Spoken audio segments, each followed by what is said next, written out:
Hello everyone. Hope you all are good. Today in this lecture, we are going to discuss about different generations of computer.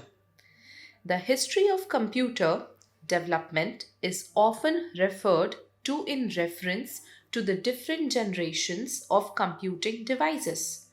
Each generation of computer is characterized by a major technological development that fundamentally changed the way of computers operate, resulting in increasingly smaller, cheaper, and more powerful and more efficient and reliable devices. We will discuss 5 generations of computers in this lecture. Let's talk about first generation of computer. Main electronic component used were vacuum tubes and magnetic drums, and magnetic tapes were used in main memory.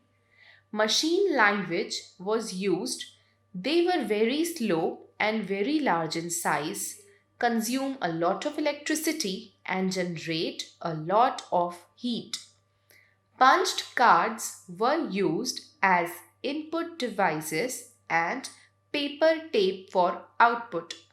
Examples of this were ENIAC, UNI VAC1, IBM 650, IBM 701, etc. Now, let's talk about second generation. In second generation, transistors replaced vacuum tubes, allowing computers to become smaller, faster, cheaper, more energy efficient, and more reliable than their first generation predecessors. Second generation computers moved from cryptic binary machine language to symbolic or assembly languages, which allowed programmers to specify instruction in words. High level programming languages like COBOL and Fortran were used. Now, let's talk about third generation. In third generation, integrated circuit were used. Transistors were miniaturized and placed on silicon chips called semiconductors, which increased the speed and efficiency of computers.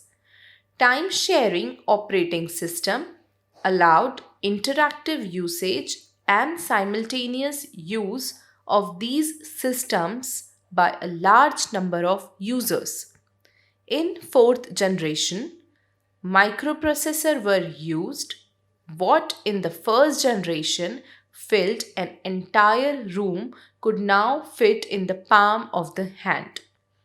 In 1981, IBM introduced its first computer for the home user, and in 1984, Apple introduced the Macintosh.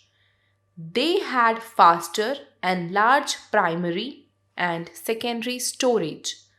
They could be linked together to form networks, which eventually led to the development of the Internet. Fourth generation computers also saw the development of GUI, the mouse, and handheld devices. In fifth generation computing devices based on artificial intelligence are still in development, though there are some applications such as voice recognition that are being used today. The use of parallel processing and superconductors is helping to make artificial intelligence a reality. That's all for today. Thank you.